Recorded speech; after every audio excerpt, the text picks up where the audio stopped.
పెట్టినప్పుడు, నువ్వు ఈ ఇళ్లను వదిలిపెట్టినప్పుడు, ఈ బంధాలు బాంధవ్యాలను విడిచిపెట్టినప్పుడు, నీ ఆత్మను నిత్య రాజ్యంలో, ఆ పరలోకంలో యుగయుగాలు ఆనందంలో చేర్చుకోవటానికి ఆయన ఎదురు చూస్తున్నాడు. తండ్రి, ఇక్కడున్నా నా చేయి పట్టుకో తండ్రి, నా హృదయంలోకి రా తండ్రి, నీ రక్తదారుల్లో నన్ను కడుగు తండ్రి.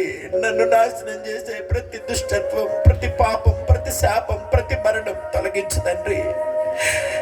నన్ను నీ బిడ్డగా చేసుకో తండ్రి.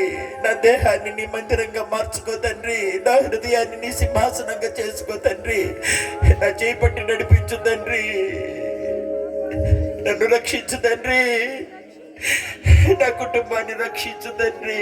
నన్ను దాటిపోబాకు తండ్రి అని చెప్పేవారు ఉంటే కళ్ళు మూసుకొని మీ కుడి చేయి ఒక్కసారి పైకెత్తండి. నన్ను కూడా చూడబాకండి.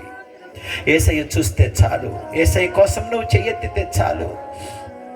నూతన సృష్టిగా దేవుడు నిన్ను చేస్తాడు. ప్రేమ కలిగిన తండ్రి, పిల్లలు, యవనులు, పెద్దలు, వృద్ధులు, స్త్రీలు, పురుషులు, వెలుగులో నాకు కనపడుతున్న వారు ఈ రమణక్కపేటలో ఎక్కడ ఉండి ఈ మాటలు విని నీ రక్షణ కొరకు తమ చేతులెత్తి చూపిస్తుంటే, నీ రక్తధారంలో వారిని కడిగి పవిత్రపరిచి, నీ ఆత్మతో వారిని నింపి, నీ సంచకరువు ముద్రను వారి మీద వేసి నిత్య జీవాన్ని వారికి అనుగ్రహించి, నీ దగ్గరికి చేరేదాకా ఎత్తిన ఆ చేయి వదిలిపెట్టకుండా పట్టుకొని నీ సాక్షులుగా నిలుపుమని, సంఘాన్ని వృద్ధి పొందించుమని, గ్రామాన్ని, గ్రామ పెద్దలను, గ్రామ నాయకులను, గ్రామంలో ఉన్న ప్రతి కుటుంబాన్ని నిత్య నాశనం, నరకం నుంచి తప్పించుకొని నిత్య జీవం చేరునట్లు ఈ నీ కృపను సద్వినియోగం చేసుకునే భాగ్యం దయచేయమని యేసు నామాన వేడుకొని ప్రార్థిస్తున్నాను తండ్రి.